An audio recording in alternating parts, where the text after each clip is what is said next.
Hey, how you doing? This is John, and welcome to John's Long Box. Today we're looking at Superman, the first issue. This is Superman #1 by John Byrne and Terry Austin. Now, of course, this is came out in 1987. This is not the first issue of Superman. I wish it was. I'd sell it and pay off all my bills. This is the reboot. So from 19, what was it, 37? The first Superman comic, let's get that out of the way, was Action Comics #1. And then later on, Superman #1 came out.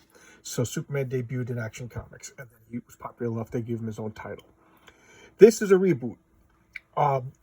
DC had, like I said, they did the Crisis on Infinite Earths, and they restarted everything.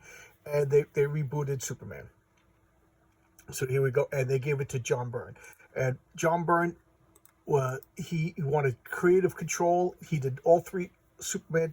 No, I take that back. He did Action Comics, he did Superman, and then Dick Giordano and Jerry Ordway did Adventures of Superman. There you go. All right, so let's take a look at this. There's Metallo. I love this cover. I don't think it's a good #1. The #1 should have had Superman cringing in pain on the cover. The #1 should have had Superman gloriously powerful and everything like that. But what do I know? I'm just a jerk. So here we have some M&Ms. And I did a stupid thing. I ate some popcorn right before the video. Now I got husks stuck in my teeth. So sorry about that. So here, this would have been a good cover. Right? So here we have the credits. That's John Byrne, story and pencils. Terry Austin, guest inker. John Costanzo, letterer. Tom Zucchio, colorist. Andrew Helfer, editor. And here's the indicia. We have, we already saw 87 out there, but now I'm obsessed with finding the, where's the date? 1986. Oh, copyright 1986, and it came out 1987. Okay, so created by Jerry Siegel and Joe Shuster. So there you go. Look at that Superman. One of the things that I think John Byrne made the blue a little bit darker, and he made the S a little bit bigger. And I really, really like this. I like that look. I think he did a really good job. Oh, God, I'm sorry about the pound. Look at that page. Look at all the details in the background. The coloring, it's just a couple of splashes of different colors, you know, like over here, just to simulate a little bit of light, you know. Why is the sky yellow behind them? Because comic books. They couldn't make it blue. It would just blend in. So yellow, but we all understand that means daylight. And here's Superman just smashing through everything. Just look. John Byrne, you know, he worked with Chris Claremont, who is, if you ask me, one of the most verbose comic book writers of all time. So he got his training, you know, apprenticeship as a comic book writer under Chris Claremont. So he does a lot of writing. You know, although this is not as much as Chris Claremont, but this is a lot. So here's Superman just bashing into a base. And this person's been studying Superman. You know, what's going on? Look at all that. See, is a dead body. And what's going on? I love that he's doing his fingerprints. He's figuring everything out. And he can't see through because that's lead, so he's got to look in, and it is a goop. These are fragments of. So what's going on? This is a like liquefied organic material. He spins around and doing some drilling, and then we got some Captain Crunch and the Sagis. Oh, okay. These were the 3 Superman titles that were relaunched. So we have Action Comics, and this was by John Byrne and Dick Giordano. So John Byrne wrote and drew, and then Dick Giordano, I thought he was a great inker. Very good, very complimentary for John Byrne. And this was a guest star. So every month there would be a guest title. So, I mean, a guest. The comic would be split among Superman and a guest. So this was the Teen Titans, and then every issue it rotated. So it was a team up book. The Adventures of Superman. I already debuted the I showcased the debut issue of this. Man, my mouth does not work. And it's Marv Wolfman and Jerry Ordway. I was wrong. I got the name mixed up. So good thing this is here to correct one of mine. I make so many mistakes. And they called this the Adventures of Superman because that was the name of the George Reeves TV show from the 50s, and then Superman. So this was the flagship, and these were the and this continued the old numbering, and this continued the old numbering, and this started with #1. So there you go. So here's Superman. This is pretty cool. He's drilling through the sand. That's super speed, and then he uses his heat vision to fuse this so that it kind of melts and forms like a glass consistency, and he's lifting the whole thing up and he's flying it into space. And then he leaves it at the Lagrange point. Yeah, there it says right there, the Lagrange point. That's the point between Earth's orbit and the moon's orbit that creates stability. So anything put in this general area will just stay there unless acted upon by an outside force. You know, the two gravities will pull on it and it'll just float there for forever. And I love the big cape. He flies down and he turns into Clark Kent. And in this version of Superman, look, he's big and muscular. There's no hiding that, okay? He could hide that he's Clark Kent, whatever, but he can't hide this physique.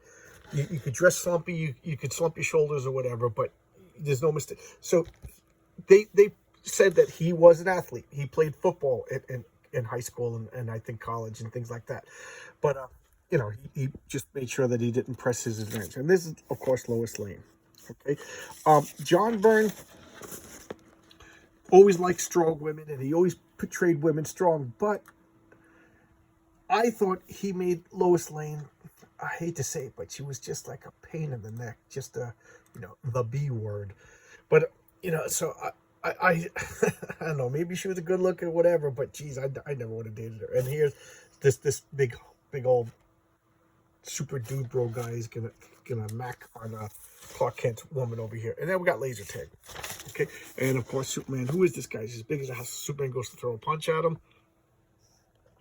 I didn't even feel that blow, but I gotta pretend I did. Roll with it. If I resist the force of his Superman, shatter his head. So here he is. He's pretending. This is different than the mild-mannered Clark Kent that we're used to. This is, Clark is jumping into action. He's fist fighting. You know what I mean? You couldn't see in the Superman movie, the Donner Superman movie. You couldn't see Chris Reeves throwing punches, stuff like you did at the end. But during the rest of the movie, he was always kind of wimpy. But this is one of the differences. And then he's fighting him, and he throws Superman. He throws Clark, and that gives him. And that was Clark's goal, was to be tossed away. And now this guy's bragging, "I am Metallo, and I'm going to kill Superman." She's like, "You're going to kill Superman." And then he starts choking her, and then Superman shows up. Put her down now, Superman. I knew you'd come. I'm glad to be so obliging. And he's like, "Oh yeah," and then he activates his eyes. The eyes turn green, and then Superman gets beaten. He's like, "Whoa." He must have been pulling his punch before. Can't remember it last time I was hit that hard. It's such a cliche. Can't remember one. The only other cliche that's better than that is how could something so big move so fast? So here's Superman coming in. Look at just tackles him, and Lois Lane is skedaddling. I don't blame her. And they're just fighting. And Superman's getting thrown down. He's like, what's going on? What's going on? So this is this version's of Superman's new introduction into kryptonite. Look at his face. He's actually panicking. "Why are you doing this?" And he's explaining everything. Who? Why? That's two questions. And here he is. And then the cops show up and just blast him away. Superman, basically saving Superman's life. Which, again, I don't think this was a smart move for the debut issue to have Superman. I know it sounds contradictory. But I always say the superheroes have to struggle. The superheroes have to overcome adversary. But this isn't the introduction to Superman as much as we pretend it is. Superman's been around for 50 years. He's a household name. Everybody loves Superman. I think the first issue should have just been this glorious, almost like tribute to Superman. Reintroduce all the stuff. Tell us how things are going to be new, and then reassure us that Superman's going to be Superman. He's going to be Superman. Metallo should have been like issue number 2 or something like that. But what do I know? I'm just a jerk who eats potato chips and gets popcorn stuck in his teeth seconds before doing a video. So here he is. Metallo is an actual threat. Oh, look at this. This comic I loved. I talked about this. This was the Chicago or the Detroit era of the Justice League with Gypsy, Vibe, Commander Steel, and Vixen. And this Firestorm was... I keep saying I got to bring up Firestorm, and I got to do it. I really thought Firestorm was a great series. So here we have like the colors point. Remember I said whenever they do something different with the borders, it indicates a break in time. So this is a flashback, and then they're coloring it green to remind us that it's like Metallo's twisted version of the truth. And here he is. He found everything about Krypton. He found the ship. He found the some kryptonite, everything like that, and he's a loser, and he's going to make a name for himself by killing Superman. He's dying anyway, so if he's going to die, we might as well make himself famous and make. So this is a robot body, and what makes him powerful, Metallo, and again, Superman, one of my favorite superheroes of all time, has the worst, and I'm talking worst, rogues gallery. It's just terrible. Mixelplick, I hate Mixelplick. Metallo, cool concept, terrible name. But what he has is a, I don't think they showed it yet, but I'll spoil it. Who cares? It's in this comic anyway. He's using the kryptonite inside as a power source. So they're also establishing that kryptonite is dangerous to normal humans too. Lex Luthor wears a kryptonite ring, and it eventually gives him cancer, and they have to amputate his finger or his hand. I forget what they do, and I think he reclones it. So this is a Lois Lane. This is a, or is this? Oh, that's Pearl. Okay, that's one of his early body parts. So there's Lex Luthor. They aged him up a bit, chubbed him out a little bit, and now the building's collapsing. You know, Superman, and then Metallo comes out. Look at that. His fake flesh is all ripped apart. I won. I beat Superman. And the demon. This was excellent. This is Matt Wagner. Matt Wagner also he did Grendel. I showcased Grendel, but Matt Wagner wrote that, and the Panda Brothers drew it. And I also showcased Mage. Well, to me, that was my introduction to Matt Wagner. I love Matt Wagner. So look at that. So now this panel opens up, and there's the kryptonite heart, and that's what's killing Superman. So this is being used like a nuclear pellet of uranium or whatever that's fueling him. So keep in mind, kryptonite harms humans also. It's radioactive. It's a radioactive MacGuffin element. You know, it's got magic science. So and I'll talk a little bit about Superman. I just reminded myself about something, but I'll get distracted. So now Superman's he's gone. What happened? He was standing there, and then a big black shadow, and tune into the next issue. So somebody saved Superman. You see, he looks up, and he's gone. He's gone. What happened? What happened? So next issue, we'll find out. Dun, dun, dun. Look at all the debris. John Byrne is just wonderful. And here's John Byrne doing an editorial of Superman. And the Karate Kid action figures. Wow, I forgot all about this. Guys, I've never seen the Karate Kid. I went to the movies with one of my early girlfriends, and we made out for the whole movie, so I don't really know what happened. I gotta watch it because I want to watch Cobra Kai. But anyway, let's get back to Superman. So John Byrne, one of my favorite comic book creators. He's definitely, I talked about him all the time. He's in the top 2 best superhero artists of all time, him and George Perez. You know, ask me one day and I'll change and I'll go back and forth. Today, John Byrne. Tomorrow, it'll be George Perez. But anyway, John Byrne does things that I like when he's a writer. He takes logical stances, and he thinks logically. So, if kryptonite can hurt Superman, why? Because it's radioactive. So Superman is vulnerable to radiation. And he also has that Superman is he absorbs the red radiation from the sun. And that's what gives him these vast powers. So that also says that the kryptonite, what that does, you know how the blood cells are designed to absorb oxygen, but they'll absorb CO2 faster, and then that CO2 will offer us nothing. You know, so we'll suffocate CO2. That's what he says kryptonite does. So the kryptonite radiation is absorbed by the cells faster than the red sun solar radiation, and it offers him nothing, and the body just withers and dies. So it takes some time to die by kryptonite, as you can see by this comic. And I thought that was a brilliant explanation. So then, of course, they came up with the idea that you don't really need kryptonite to kill Superman. You just need to copy the radiation. So that's one thing Lex Luthor did, is he learned how to make like K-rays, as he called them. And they also tweaked with the frequencies, and that's how they kind of brought back the rainbow kryptonite. So like the red kryptonite caused him to go insane and stuff like that. I don't know if they have the kryptonite that causes him to